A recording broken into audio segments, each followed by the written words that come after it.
바보 계단입니다. What? 보시면 올라갈 때 계단이 너무 급경사여서 위에 건물은 한번 보고 막상 올라갈 때는 저 건물을 볼 틈이 없습니다. 그리고 뭔가 빼먹은 탑. 위에 있는 상대 계단이랑 밑에 하대 계단이 있어요. 근데 여기에는 하대 계단이 없어요. 있으나 마나 한 문입니다. 이 집이 너무 웃긴 게요. 여기 쏙 올라가야 돼요.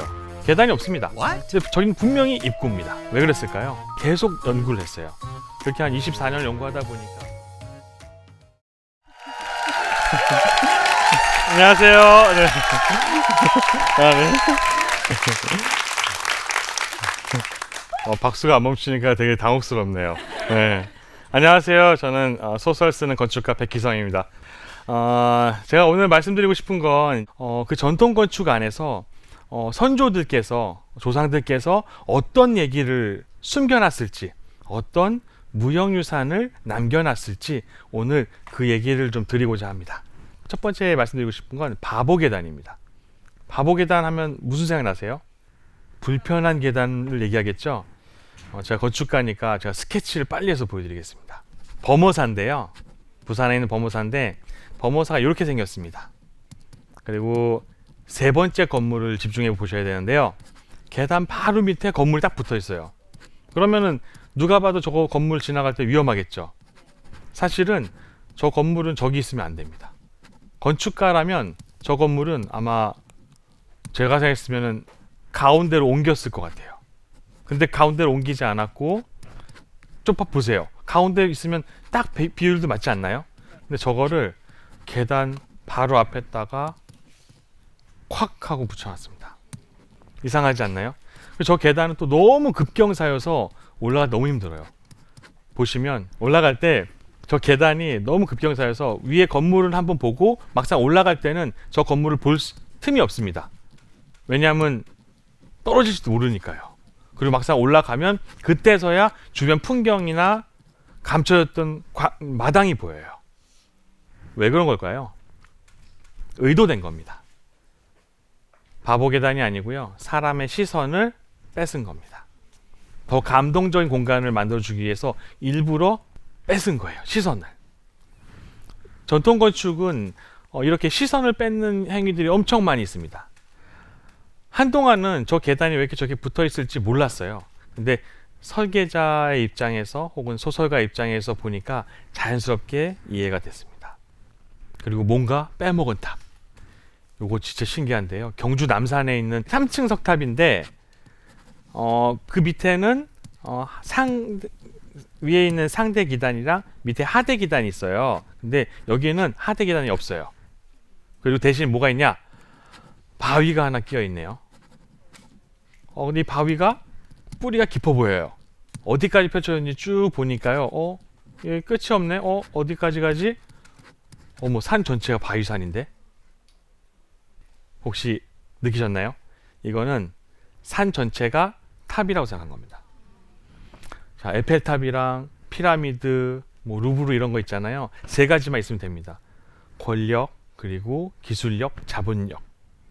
이것도 쉬운 건 아니죠. 근데 이 세 개만 있으면 큰 걸 만들 수 있는데 석공 몇 명이서 세상에서 가장 큰 석탑을 만드는 방법은 이 방법이 유일합니다.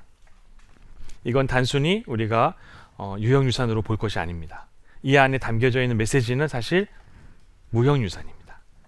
두 개가 한 몸인 거죠. 만약에 우리가 이걸 띄어서 생각해 버리면 어떻게 될까요? 그냥 부족하고 이상하고 잘못 만든 석탑이겠죠.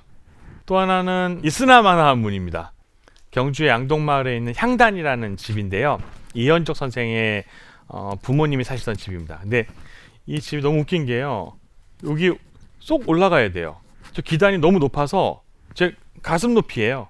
계단이 없습니다. 근데 저기는 분명히 입구입니다. 저기 행랑채고요. 그 안쪽으로 보면 이제 안채가 또 있어요. 이렇게 안채가 아름답게 이제 펼쳐져 있습니다. 누가 봐도 이 공간은요, 입구가 정해져 있어요. 저 두 개 입구가 정해져 있습니다. 가야 되는데 못 가요. 왜 못 가냐? 너무 높은 계단이 있어서. 근데 문을 왜 만들었을까요? 이상하지 않나요? 실제로 가야 될 때는 돌아가야 돼요. 이렇게 돌아가야 됩니다. 너무 이상해요. 근데 이거를 건축가들이 한동안 고민했지만 사실 풀지 못했어요. 근데 제가 생각했을 때는 우리 오래된 고택들 보면은 자연주의, 뭐 차경, 뭐 경치를 빌려온다, 풍수 이런 얘기 많이 하잖아요. 이거는 다 조선시대 성리학자들 중에 주기론자들의 집입니다.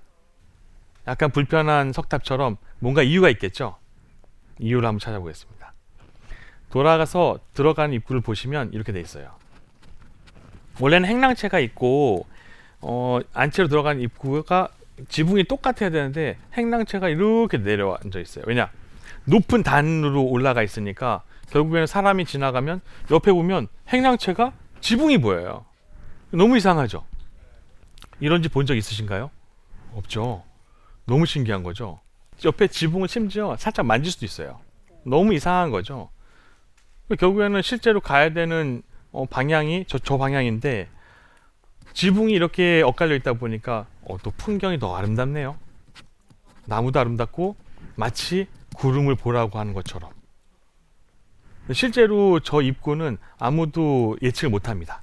처음 가보신 분들은. 너무 이상하죠. 또 하나는 태계 이황 선생님 아시죠? 우리 천원짜리 나오시는 분이요. 유명하신 분. 도산서당 한번 가볼까요?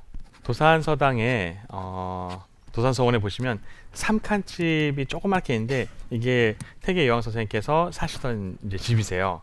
근데 이 집에 보면 입구가 저기예요. 근데 사방이 다 뚫려 있어요. 그리고 입구도 뭐 그냥 뻥 뚫려 있어요. 유정문이라고 그래가지고 뭐 조그맣게 이렇게 뭐 쌀이나무 같은 걸로 막아놨는데 사실 저거는 아무 의미가 없습니다. 그냥 입구예요. 이 입구인데 그냥 누구나 다 뚫려져 있어요. 그리고 심지어 지붕도 덧대놨는데 밑에 마루 같은 경우는 뻥뻥뻥 구멍이 뚫려 있어요. 너무 이상하죠? 이거를 한동안 많은 이제 연구자들이 뭔가 의도가 있고 자연과 함께 하려고 하는 거다라는 얘기를 많이 하셨어요. 근데 사실은 되게 있으나 마나한 이상한 문들이 있는 이상한 고택인 거예요. 원래 문에는 뭐가 있죠? 문이 있죠. 왜요? 아무나 들어오면 안 되니까요. 그렇죠? 그리고 그 문을 보호하기 위해서 지붕도 조그맣게 그래서 양방간 다 솟을 때문이 다 있는데 이건 그게 없어요. 왜 그랬을까요? 맞습니다. 누구나 들어와도 된다. 자, 그 태계 이황 선생께서 저 나이가 한참 어린 기대승이라는 젊은 학자랑 사당 칠정론으로 서신 한 200통을 주고받으면서 얘기해요. 성리학이 예를 의미하지만 사실 예 안에 더 중요한 게 있습니다. 누구든 자유롭게 소통하고 토론하고 열린 토론을 많이 했어요. 태계 이황 선생께서는 이제 이 기 중에 이가 우선이다라고 생각하고 기대승 선생께서는 아니요 두 개는 하나입니다라고 얘기를 끊임없이 토론했고 둘 다 누구도 설득하지 못했어요. 하지만 그렇게 이야기를 할 수 있었던 것은 저런 이제 가치관이 있으셨기 때문에 가능한 거죠. 누구든 내 집에 들어올 때 그냥 쌀이문 하나 열고 들어오면 된다. 아무나 들어올 수 있다. 이런 얘기를 건물에다 새겨 놓으신 거죠. 이게 SNS 없는 시절에 조상님들이 자기 이야기를 표현한 방법이에요. 내가 무슨 생각을 했는데 이 생각을 적어가지고 이거를 책으로 써서 뿌려봐요. 저 언제 피드백 오죠? 50년 후에 옵니다. 네, 나 죽고 나서 오는 거예요.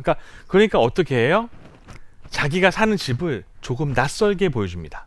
그러면 사람들이 뭐야 입구가 여기 있는데 왜 문이 없어요? 물어보겠죠. 그러면 자연스럽게 그걸 가지고 이야기를 해주겠죠. 이유가 무엇인지. 그러면 그 이야기는 전달되겠죠. 그렇게 해서 자기의 생각을 전달한 거죠. 저는 사실 소설도 쓰다 보니까 자연스럽게 고문헌에서만 보여지는 문화재를 보는 것이 아니라 거기에 사시는 분들, 사학자분들, 아니면은 한학을 오래 공부하신 분들이랑 계속 인터뷰하고 그러면서 사는 분들이 어떤 이야기를 했었는지도 조상들께서 어떤 이야기를 전달해 줬는지를 계속 연구를 했어요. 그렇게 한 24년을 연구하다 보니까 이런 이야기들 알게 됐고 무형유산과 유형유산은 다르지 않고 한 몸이라는 걸 알게 됐죠. 자, 여기서 끝나는 게 아닙니다. 저희는 이런 걸 가지고 저희끼리는 그런 얘기를 해요. 전통에 숨겨진 기억. 조상들께서 그 기억을 미스테리처럼 숨겨놓은 거예요. 그거를 찾아서 써먹어야죠. 그죠? 저는 건축가니까요. 써먹어야죠. 그래 돈 벌겠죠. 그래서 써먹는 방법도 한번 보여드릴게요. 바보 계단은 실제로 뭘 위한 거였죠? 시선을 뺏긴 거죠. 계단은 올라가는 게 아니라 나의 시선을 뺏고 주는 그런 장치다. 생각해 보니까 이런 생각하게 됐습니다. 여기는 증평에 있는 상가 건물인데 증평이 분지예요. 분지가 얼마나 주변 풍경을 못 보게 하냐면요. 건물 몇 개만 들어서 있으면 반대편이 안 보여요. 분지가 풍경을 보기가 너무 어렵습니다. 그래서 저희가 어떻게 했냐면 보통 계단이 건물 안에 있죠. 차곡차곡 올라갈 수 있게끔 건물 안에 있죠. 근데 이 계단을 선조들처럼 시선을 주고 뺏는 걸로 바꿔볼까? 그래서 바깥으로 끌어내봤어요. 끌어내봤더니 한 3층에 올라가서 보니까 그냥 개천이 보이고 4층에 올라가니까 도시가 보이고 5층에 올라가니까 큰 산이 보이는 거예요. 이런 걸 만들었어요. 그래서 저걸 저희가 이렇게 정의했어요. 증평의 풍경 산책로. 그리고 올라가면 저렇게 개천도 보이고 도시도 보이고 큰 저기 병풍처럼 펼쳐져 있는 산도 보입니다. 그리고 두 번째로 뭔가 빼먹은 탑에서는 저희가 뭘 생각했냐면 미술품 없는 기억을 전시하는 미술관이라는 프로젝트를 한번 해봤어요. 한강에 저희가 프로젝트를 한번 할 기회가 있었는데 서울시에서 저희한테 의뢰를 했는데 한강에서 잃어버린 기억이 있는데 그 기억이 뭐냐? 백사장 여러분들 많이 아시죠? 있었던 거 아시죠? 얼마나 큰지 볼까요? 깜짝 놀라실걸요? 여의도가 10km죠? 한강이 1km죠? 10km, 1km짜리가 몇 개? 하나, 둘, 셋, 넷, 다섯, 6개 있네요. 근데 그 당시에 돌아가신 의사님께서 여의도를 설계하셨는데 그 당시에는 친환경이라는 단어가 없었대요. 친환경이라는 단어가 없었기 때문에 어쩔 수 없었던 거죠. 그럼 저희는 잃어버린 모래사장을 생각하면서 미술관을 만들었습니다. 근데 이 미술관에는 전시물이 없어요. 이렇게 되어 있고 저희가 배를 타고만 들어갈 수 있습니다. 배를 타고 들어가면 뭐가 있을까요? 네, 백사장이 있습니다. 맨발로 백사장 밟고 돌아다니면서 땅 파면 이런 거 나와요. 옛날에 이제 잃어버렸었던 이제 백사장의 모습들이 드러나는 거죠. 이거는 저희가 뭔가 경각심을 주기 위해서 만든 전시관이에요. 우리 주변에 우리도 모르게 소실될 수 있는 우리의 소중한 기억들이 있지 않을까? 그걸 한번 놓치지 않는지 우리 한번 돌아보자라는 취지에서 만들었고요. 미술품이 전시되어 있지 않는 한강 기억 미술관이었습니다. 그리고 이번에는 있으나마나한 문인데요. 이 있으나마나한 문을 가지고 저희가 교회를 설계할 기회가 있었는데 그 교회를 설계할 때 불편한 기도실을 하나 만들었어요. 이거는 이제 빛과 소금 염광교회 프로젝트인데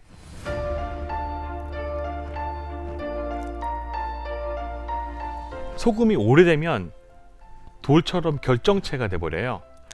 저희가 소금이랑 빛을 가지고 공간을 만들었고 그 소금석 하나하나에 들어가면 기도실입니다. 어떤 기도실이냐면요. 천장이 뻥 뚫려 있어요. 눈하고 비가 그대로 내려옵니다. 십자가 그대로 받아요. 엄청 추워요. 엄청 더워요.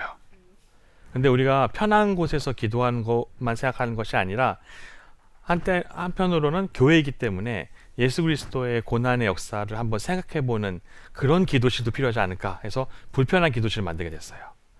이런 생각을 할 수 있었던 거는 다른 게 아니라 조상들께서 이미 만들어 놓은 공간 안에 담겨져 있는 무형유산을 저희가 배웠고 그걸 활용하는 방법에서 구현하게 된 프로젝트였습니다.